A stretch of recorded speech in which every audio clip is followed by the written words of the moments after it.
সম্পত্তিগত বিবাদের জেরে এক গৃহবধূকে বেধড়ক মারধর করার অভিযোগ উঠল ওই গৃহবধূরই নিজের যা ভাসুর ও ভাসুরের দুই ছেলের বিরুদ্ধে। ঘটনাটি ঘটেছে সোমবার খানাকুল 2 নম্বর ব্লকের অন্তর্গত নতিপুর 2 নম্বর গ্রাম পঞ্চায়েতের দৌলতচক এলাকায়। জানা গেছে একটি জায়গাকে কেন্দ্র করে দুই ভাইয়ের মধ্যে মনোমালিন্য থেকে অশান্তি সৃষ্টি হয়। এই অশান্তি কাটিয়ে সুস্থ মীমাংসার জন্য উভয়ই আদালতের দ্বারস্থ হন। আইনি প্রক্রিয়া চলাকালীন আজ এই ঘটনা ঘটেছে বলে জানা গেছে। আহত ওই গৃহবধূর অভিযোগ, এই দিন সকালে বাড়ি ভাঙার যে অবশিষ্ট আসবাবপত্র সেগুলি অন্যত্র সরিয়ে রাখতে চেয়েছিলাম। আইনি প্রক্রিয়া চলার জন্য আমরা কোনো রকমই বাড়ি নির্মাণের কাজে হাত দিইনি। আর এই আসবাবপত্র সরানোর সময় আমার ওপর চড়াও হয় আমার ভাসুর ও তার দুই ছেলে এবং আমার যা। এরপরেই ওই গৃহবধূর স্বামী বাড়ি থেকে বেরিয়ে এবং তার ছেলেরা ওই মহিলাকে উদ্ধার করে নতিপুর গ্রামীণ হাসপাতালে নিয়ে যায় চিকিৎসার জন্য। পরবর্তীতে খানাকুল থানার দ্বারস্থ হন তারা। যদিও এই বিষয়টি কী ঘটেছে তা খতিয়ে দেখছে খানাকুল থানার পুলিশ। যদিও যাদের বিরুদ্ধে অভিযোগ তাদের সাথে যোগাযোগ করা হলেও তারা কোনো প্রকারই মুখ খুলতে চাননি। এই সমস্ত ঘটনা পরিবারের কোনো একজন ক্যামেরাবন্দি করে ফুটেজের সত্যতা যাচাই করেনি রাজ্য বার্তা। আইনি প্রক্রিয়া চলাকালীন এহেন অবস্থা কেন, এই নিয়ে প্রশ্ন উঠেছে। বলছি আমি বাপের বাড়িতে থাকি, আমাদের মাটির বাড়ি মানে বৃষ্টিতে ভেঙে গেছে, সেই জিনিসপত্রগুলো সব নষ্ট হয়ে যাবে বলে আমি চাপা দিচ্ছিলাম। ও কিছু জানে না, ঘুমোচ্ছিল। হঠাৎ ওরা এসে 4 জন মিলে আমাকে মারে, বুকে মেরেছে। আমার কথা বলতে খুব কষ্ট হচ্ছে, কিন্তু তবুও আমি বলছি।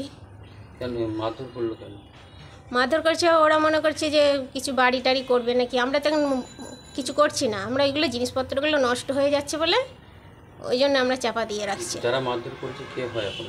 আমার ভাসুর, যা, তার 2 ছেলে। কখন হয় ঘটনাটা? সকাল 6:30 7টার সময়। 7টাই হবে। তারপরে কি করলেন?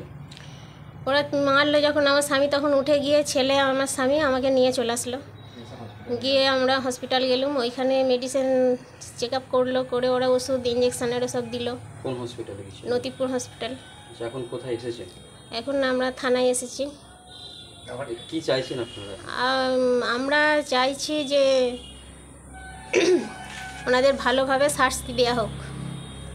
ওনারা বারবার কেন এরকম করবে? ওনাদের জায়গা তো আমরা বাড়ি করছি না। এই জায়গা জমি নিয়ে কি কোনো কেস কাটারি বা কোনো অবজেকশন কিছু হয়েছিল? হ্যাঁ, ওরা কেস করেছিল, ওই জন্যই বন্ধ আছে। আমরা মানে জিনিসগুলো গোছ করে রাখছি আর কি। যেগুলো ছড়িয়ে ছিটিয়ে পড়েছিল ওগুলো? হ্যাঁ হ্যাঁ পঞ্চায়েত থেকে তিরপল পেয়েছিলাম। হ্যাঁ। আর তারপরে কি হলো হঠাৎ? তারপর আমরা হসপিটালে চলে আসলো। কি নাম আপনার? আমার নাম রুকসানা বেগম। বাড়ি দৌলতচক। আমার বাড়ি হচ্ছে দৌলতচক। তো আমরা তো 2 ভাই, দাদার নাম আলী হোসেন, আমার নাম মোহাম্মদ হোসেন। তো বাবা তো বেঁচে থাকতে থাকতেই 2 ভাইকে সম্পত্তি মানে ভাগ করে দিয়ে গেছে, ঠিক আছে। 2 ভাইয়েরই দলিল পর্চা সব আছে। তো ফার্স্টে যখন বাবা বেঁচে মরে যাবার পরে যখন ঘরে করেছিলাম, সামনে ফর্ম পজিশনটা ভেঙে যৌথ ঘর করেছিলাম। তো যৌথ ঘরে আমি বাইরে থেকে কাজ করে পয়সা দিয়েছিলাম, ও আর আমাদের নিজস্ব বেকারি আছে, বেকারি চালিয়ে পয়সা দিয়েছিল। তো যৌথ ঘর যখন হয়ে গেল, ও পরে বললো কি এই সামনে পয়সাটা আমার 3টে ছেলে, ঘরটা আমি নিয়ে নেবো, আর তুমি যা খরচা পানি দিয়েছো যখন পেছন দিকে তুমি ঘর করবে তোমাকে আমি দিয়ে দেবো। তো 10-15 বছর হয়ে গেল পয়সা কড়ি তো কোনো দেওয়া নেই। আর আমার সামর্থ্য ছিল না, এতদিন আমি ঘর করতেও পারিনি দাদা, ঠিক আছে। আমার মাটির ঘরেই বসবাস করছিলাম। তো এখন বর্ষাতে মাটির ঘরের এমন অবস্থা, মানে তাতে বসবাস করার আর যোগ্য ছিল না। এরপরে মা অসুস্থ ছিল, মাকে 6 মাস নিয়ে খুব পেরেশান ছিলাম। মা হঠাৎ 2.5 মাস আগে মা মারা গেছে। তো মারা গেছে, আমি এখন শ্বশুরবাড়িতে বর্তমানে আছি, ঠিক আছে। তো পঞ্চায়েত পারমিশন করলাম যে আমি বাড়িটা নতুন করে করব, পঞ্চায়েত পারমিশন পেলাম। তো বাড়িটা ভাঙচুর করে করতে গেলাম, ওরা 140 করে ঘরটা বন্ধ করে দিল। আমার দাদা আলী হোসেন মল্লিক, ঠিক আছে। আলী হোসেন মল্লিক ঘরটা বন্ধ করে দিল। তো থানা থেকে বললো ঠিক আছে, এখন যখন পারমিশন নেই তুমি তখন ঘর এখন কিছু করোনি।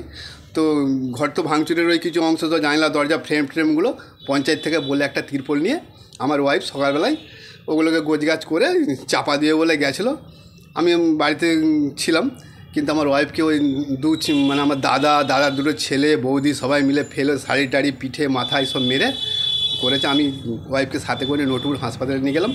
হাসপাতাল থেকে চেক আপ করে একটু থানায় এসেছি দাদা, খানাকুল থানায়। কী চাইছেন এখন চাইছি বলতে দাদা দেখুন না, আমার তো থাকার মতন কোনো জায়গা নেই, শুধু পাশে শ্বশুর বাড়িটা বলে এতদিন আমি আছি।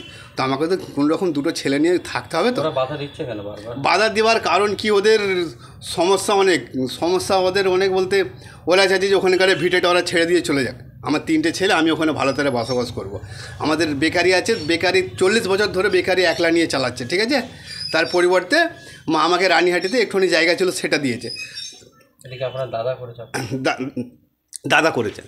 দাদা তো এর আগে ধরুন 4 বছর জেল খেটে এসছে। কী নাম আপনার? আমার নাম হচ্ছে মোহাম্মদ হোসেন মল্লিক। বাড়ি? বাড়ি হচ্ছে দৌলতচক, কোন গ্রাম পঞ্চায়েত? ওটা বলপাই, নতিপুর 2 পঞ্চায়েত।